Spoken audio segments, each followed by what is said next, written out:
The Nearly Naked Woman by Bradley Arnold. Bangkok in the late 1980s. Early in the morning, when the sun was just gaining height, when buses were the only mass transportation in sight. The traffic was terrible, the heat quite intense.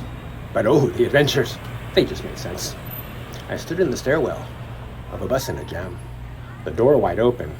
I breathed in the smog and the phlegm. 7 in the morning, with the city abuzz. I closed my eyes and stretched, but couldn't because there she was in the midst of a crowd, a nearly naked woman, her presence so loud, in ragged work pants, her hair all a mess, her heavy, hanging breasts, a curious distress. She spun around, danced a waltz, or maybe a tango, to music unheard, her own private fandango. One arm stretched out, the other to her waist. She swirled and twirled with incredible haste. Engines roared, horns honked, the world seemed not to care. But she danced and she danced, without a single spare. She'd stop, she'd spit, she'd stamp and she'd prance, then back to the rhythm, back to her dance. She approached a car, and to my surprise, leaned in and kissed a man, right before my eyes. The driver, quite shocked, rolled up his window tight, while his wife gestured in fright. How can no one see her, this dancing enigma? The people, the cars, all lost in the stigma. But I saw her clearly from my stairwell perch. The bus too crowded, even after a search. The bus rolled forward, closer to the scene. She stopped and she stared, her eyes dark and keen.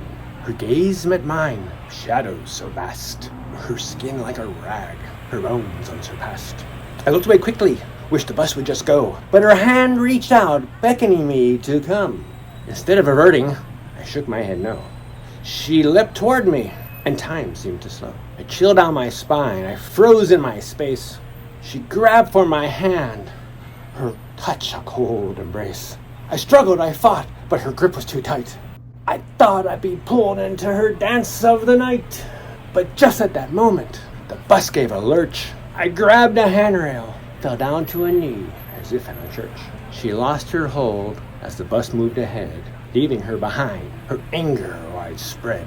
She chased, but the bus did not stop once more, leaving her prancing on the other side of the dance floor. Through the chaos we knew, in the morning's bright gleam, I saw her find a new partner, a new dance, a new dream. Though forgotten by her, in my mind she'd stay, a moment in Bangkok that will not fade away.